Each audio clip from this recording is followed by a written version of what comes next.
Animal Kingdom is the only Disney park that lies to you on purpose, and the only one where half the lie is real. In the next 10 minutes, I'm going to show you the billion-dollar veterinary hospital you've never seen, the floating mountains that weigh more than an aircraft carrier, the smells at the oasis that turn your brain without you noticing, and the canceled dragon that almost made this park famous. I'm going to explain why you can never find the Tree of Life on a map. I'm going to break down why the safari vehicles actually move when you aren't looking. And I'm going to explain the Animal Kingdom paradox. It's a theme park that's only half pretending to be a zoo, and a zoo that's only half pretending to be a theme park. Animal Kingdom opened in 1998 as Disney's fourth Florida Gate, and it was almost immediately a different kind of park. Joe Rohde, the lead Imagineer, was given a single mandate: build a theme park that takes the natural world seriously. That meant real animals, real habitats, real conservation dollars. It also meant the park had to be a zoo, on a level most accredited zoos never reach. Animal Kingdom maintains a 90,000 square foot veterinary hospital behind the safari. It has a quarantine facility with isolated air systems. It has a cryogenic storage of genetic material from endangered species. The ARC, basically, of the Association of Zoos and Aquariums Species Survival Plan. It's a partner in Florida panther recovery, whooping crane reintroduction, white rhino assisted reproduction, okapi conservation, and dozens of smaller programs. That's the part that isn't lying. Every rhino, every giraffe, every lion on Kilimanjaro safaris is a real animal in a real conservation program. The Association of Zoos and Aquariums cites Animal Kingdom as one of the largest contributors to several SSP programs in the United States. But here's the lie. The safari isn't a safari. It's a stage. The road is engineered for a 22-minute loop. The animal paddocks are designed with reverse ha-has so the animals don't see humans. The vehicles are clustered for crowd control, and the African savanna is a 100-acre composite biome with hidden acoustical panels, irrigation, and shade manipulation.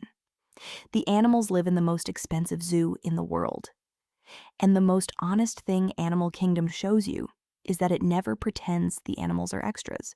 The oasis is the first thing you walk through at Animal Kingdom. Most guests consider it a quick walk to the Tree of Life. It is the most deliberately confusing structure in any Disney park. There is no central plaza. There is no big icon at the entrance. There is no weenie pulling you toward anything. The paths split, diverge, double back, and meet in a series of small animal habitats, small mammals, birds, reptiles, all visible under shaded canopy. The grade is intentionally uneven. The sound design is dense, layered. The smell is layered. Humidity is engineered. Disney's design notes for the oasis explicitly say the goal is to confuse the eye and slow the guest, so they enter the park already immersed. Why no weenie? Joe Rohde called it the biological weenie. The park substitutes a single visual magnet with 1,000 small ones.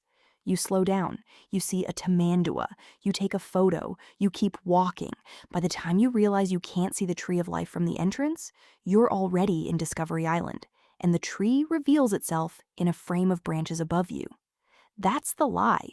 It's not a single park-wide view. It's a guided reveal. The Tree of Life is hidden until you find it, and by the time you find it, you've already adopted the park's pace. Compare that to Magic Kingdom, where the castle pulls you from the entrance. Animal Kingdom's grand gesture is the absence of a grand gesture. The Tree of Life is the only icon in the park. It's massive. It's also a lie. The lie is that it's a tree. The Tree of Life is an oil pipeline-shaped structure wrapped in a sculpted, hand-carved trunk, created by 10 sculptors and 3 engineers over the course of 18 months. Its root system is a freestanding steel and fiberglass framework. Its trunk is 14 feet wide at the base, 160 feet tall. The canopy is 80 feet wide. 325 animal carvings are on the trunk. Some are subtle: a beetle under a leaf, a frog in a knot. Some are obvious: a baboon, a tiger, a whale. Each carving is intentionally different size, in a different tree tissue style, to suggest that the tree has grown around living things. Disney Parks detail shines here. The carvings are not decoration. They are saying the tree is alive. The leaves are not real. They are molded, painted, and animated. 103,000 individually fabricated leaves. The leaf hang is calibrated so the silhouette changes by season. The tree of life shifts subtly through green, gold, and amber tones, even though it's always been on a slab in Florida. Inside the tree, the It's Tough to Be a Bug. Theater seats 430.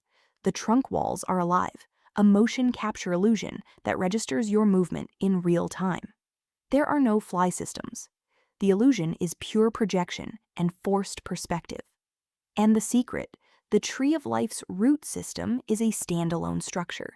If you stripped the canopy, you'd see a stubby steel tower. The illusion is the entire product. Pandora, the world of Avatar, opened in 2017. It is the most expensive themed land in Disney history at a reported $500 million. The conceit is that you are walking on the moon Pandora, surrounded by floating mountains, bioluminescent forests, and a banshee ride that uses the same motion platform technology developed for Soarin'. The principal lie? The floating mountains. There are 4 of them. They weigh roughly 250 tons each. They are made of steel framing, sculpted concrete, and 800,000 individually painted pandanus leaves. Real leaves imported from Thailand, sealed, mounted on a steel armature. The mountains don't float. They are supported by a hidden concrete pylon system that runs deep into the Florida bedrock. The pylon system is reinforced against hurricanes. The mountains are designed to move. They have a built-in sway tolerance to mimic the appearance of challenging gravity without any actual movement.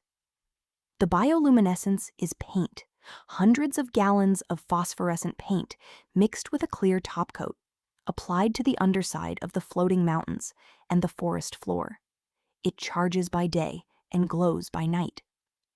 There are also LED uplights and fiber optic filament systems built into the plant palette. The fire plants, the bright red spires, are real cordyline hybrids, irrigated and lit. The Flight of Passage ride system is one of the most expensive single-ride installations in Disney history. The motion platform is a 4D simulator that is technically similar to Soarin', but the wraparound screen is the largest in any Disney park. The smell system, yes, the smellitizers are here too, emits ocean spray, jungle humidity, and pyrotechnic scents at timed intervals. And the avatar translator you see at the entrance, the Zandarian. That's a real-time motion capture animation. The translation is largely scripted. There is no AI in the Zandarian. There is a very good puppeteer. Animal Kingdom was supposed to have a land called Beastly Kingdom. Dragons, unicorns, the entire mythological bestiary. It was canceled in the 1990s. The land was carved up. Half of it became Dino Land USA. The other half became Camp Mini Mickey, which is now a former part of the construction wall for the upcoming Tropical America's Land, or Zootopia, depending on who you ask in 2025. The dragon concept art lives on. Joe Rohde has said in interviews that the dragon would have been a reverse weenie, something you could see from anywhere but never quite reach. The dragon was alive in the same way the Tree of Life is alive, a kinetic sculpture under a steel structure. The lie is the absence. The space where the dragon would have been is a parking lot, then a construction zone, then a Tiana-style discovery land. The Beastly Kingdom never was. The park has a ghost footprint. Meanwhile, Dinoland USA has its own mythology. The Dino Institute is a fake university. The dinosaur ride vehicle is a CTX time rover. The chants the kids repeat in Finding Nemo, the musical, those are real choreography. The musical is real. The musical is good. The musical is hiding the absence of a real attraction. The Carnegie Mining Company facade, the abandoned English town pretending to be a discovered fossil site. The compass on the ground at the entrance is a sun gnomon that doesn't actually tell time. It's themed ornament. The park's most disciplined lie is administrative. Animal Kingdom is regulated by the USDA's Animal and Plant Health Inspection Service, APIS. To import, transport, or exhibit species, the park holds a series of permits. The permits are basically an operating manual. They require the park to maintain certain distances, certain habitat dimensions, certain veterinary staffing levels. They're the reason the safari roads are designed with ha-has. The animals and the guests have to be on different visual planes at all times. The park also has a strict no cigar policy. For the past 3 decades, Animal Kingdom has enforced a no smoking rule more aggressively than any other Disney park. The reason: smoke can affect animal behavior. So the lie is the practical one. The park looks like a forest, but it's a working biological facility. The rules are stricter than they are at most accredited zoos. And the smell. The park doesn't use smellitizers as aggressively as Magic Kingdom. Instead, the park uses real smells. The Maharaja Jungle Trek has a free flight aviary with its own microclimate. The smell of the jungle is real. The smell of the safari is real. The smell of the bat enclosure is real.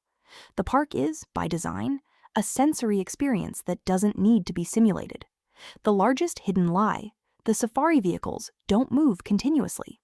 The 30-plus vehicles are GPS tracked and the drivers are coordinated for spread. The wildebeest migration timing is set by the keepers, not by the animals. The lions are awake because the keepers placed a fresh kill at 10 a.m. The park is a stage, but the stage is a zoo. The lie Animal Kingdom tells you in 2025 is that it's finished. The landform of construction walls in the northwest of the park is the biggest build Disney has attempted at Animal Kingdom since Pandora. The land has been called Tropical Americas and Zootopia in different leaks. The footprint is enormous. The opening is rumored for 2027 or 2028. Zootopia, Better Zoogether, opened in 2023 as a 4D show, replacing It's Tough to Be a Bug. Wait, no, that closed 2024 and is being replaced. The 2025-2026 era is a transitional one. The Tree of Life's 25th anniversary is in 2023. Pandora's 8th is in 2025. The biggest news: the park is converting from a spectacle model to an ecosystem model. Elephants may return in a new habitat. The safari is being expanded. New AZA partnerships are being announced. And the Animal Kingdom, Better Zoogether. Rebrand is the new name of the Tree of Life theater show, signaling Disney's commitment to mixing real conservation with theatrical storytelling. The park will keep lying. It's just going to do it more accurately. Animal Kingdom is the only park that teaches you the lie by being real. The animals are real. The conservation is real. The theater is just on top. If you want the deeper cut, the before and after of Magic Kingdom's utilidors, that's live now. Subscribe and I'll see you in the parks.